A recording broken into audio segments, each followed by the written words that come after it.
Now, since it is December and the year is 99% done, I would like to congratulate the Galaxy S23 for winning the Comeback Player of the Year award.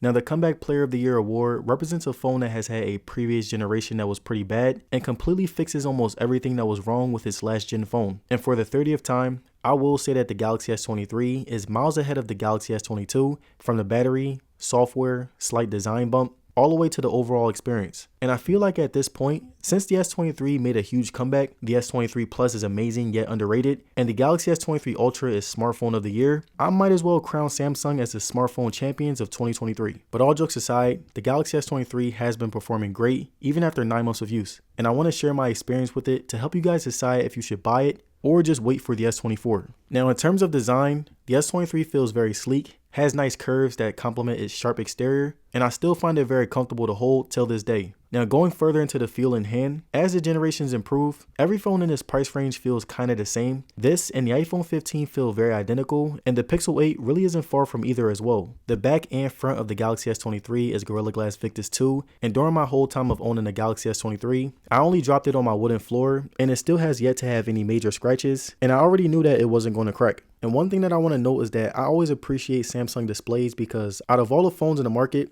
theirs have been less prone to getting unnecessary scratches and have always been pretty durable. The materials on this phone still feel really good yet premium. I've always loved the matte back because no matter how much time you have a phone, it'll still have that very smooth feel while still looking very good in the process. The stainless steel was never really my favorite, but it does add to the quality feel. But again, I'm not really a fan since it does attract more fingerprints. Now, in terms of weight, the S23 is a little bit lighter than the iPhone 15. It weighs around 5.93 ounces while the iPhone 15 weighs 6.02. Not that much of a difference, and again, in terms of aesthetic and feel, these two phones feel very identical. And lastly, looking at its color, I have the matte black S23. It still maintains the brand new look, and I also like the color and material because no matter how dirty my phone gets, I would just wipe it off with a microfiber cloth and it feels and looks as good as new. Now, taking a look at the front of my Galaxy, it has a 6.1-inch dynamic AMOLED display that is still standing the test of time just like any Galaxy phone. And despite it being a cheaper version, it has the exact same brightness as not only the S23 Plus, but also the S23 Ultra. I even love how no matter how much the brightness increase, the colors still maintain their pop. The flat display was also much more my speed when compared to the curved edges on the S23 Ultra. I didn't get any accidental touches, and the sharp aesthetic was very nice. The viewing experience is still very satisfying. The screen was very vibrant yet gave a kick of realism, and gaming really brought out the resolution, especially when I was playing something like Asphalt 9 or Call of Duty. Watching content and movies on it was great as well.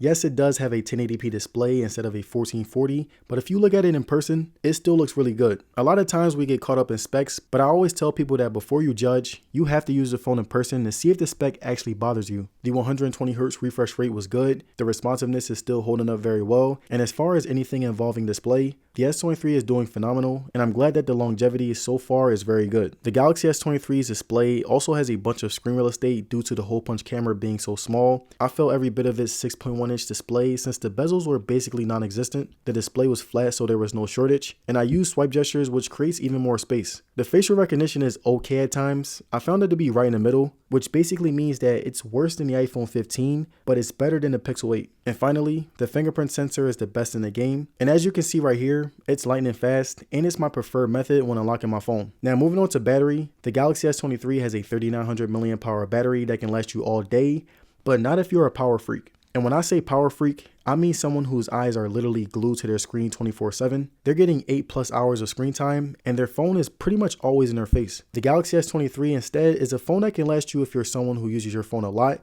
but not too much. You check social media moderately, make phone calls, use GPS to get to work, etc. And I usually get around 4 to 6 hours of screen time with mine, so I easily end my day with about 20% worth of battery, which is pretty great. I don't do too much. I use my phone like the average person would, and if you are a power freak, I would advise you to buy a portable charger. Now, one of the most notable disappointments for me was that the S23 didn't support 45 watt fast charging like the S23 Plus and Ultra. 30 watts isn't bad, but it just doesn't look good when all of these phones in the S23 lineup should be identical when it comes to charging. But besides that minor disappointment, the S23 has a really good battery life that will fit your needs if you don't overdo it and use it like a regular smartphone. And one more thing, my problem is that it's very identical to the Galaxy S23 FE, which can cause some problems, but I will get into that in another video. Now, just like the S23 Ultra and S23 S23 Plus, the Galaxy S23 has a really good Snapdragon Gen 2 chip that is not only more powerful than last year, but is also much less power hungry and built for better efficiency. I'm really happy that it was able to maintain proper cooling, great power within gaming, and be able to handle damn near anything that you throw at it 9 months later. On a day-to-day basis, I'm recording, playing games, scrolling through social media, and many other regular things on my phone, and no matter how long I test it, I didn't notice a single slowdown and was very impressed. The cooling system with vapor chamber cooling still holds up very well. I would test this out while playing a power heavy game, and it rarely got hot, which is still a major step up from the Galaxy S22.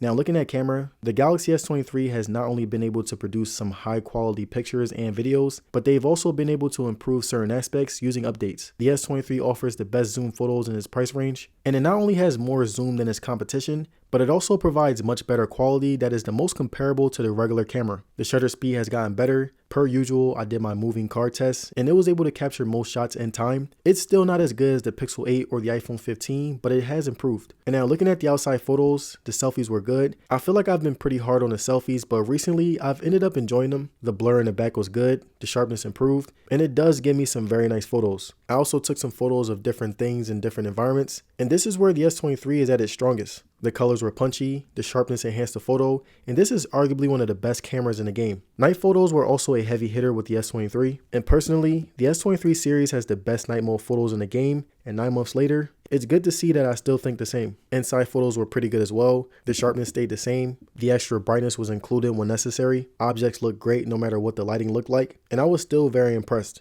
And now when it comes to shooting video, the S23 is worse than the iPhone 15, but it is better than the Pixel 8. And I personally think that the quality is great, but there are times where the lighting will mess up when it tries to autofocus, but other than that, it's still doing very well. The video stabilization was solid. There are many modes that you can choose from if you want to get creative. My skin still looks like it's been lightened, and that was the most annoying part for me. So all in all, the Galaxy S23 has a really solid camera that has good consistency, quality pictures, nice stabilization, and a plethora of different ways that you can shoot a video or take a pic. And alright you guys, that's my review for the Galaxy S23 after 9 months of use. It's a really great compact phone that is arguably my favorite upgrade of the year. Personally, I will recommend the Galaxy S23 FE. It is cheaper and damn near the exact same phone, but if you want a phone that still feels more quality and won't break the bank, the Galaxy S23 has got you covered. And let me know down in the comments, do you guys think that the Galaxy S23 is the best phone in this price range? Let me know. And again, I want to thank you guys for watching today's video, and I'm going to see you guys on the next one. Peace.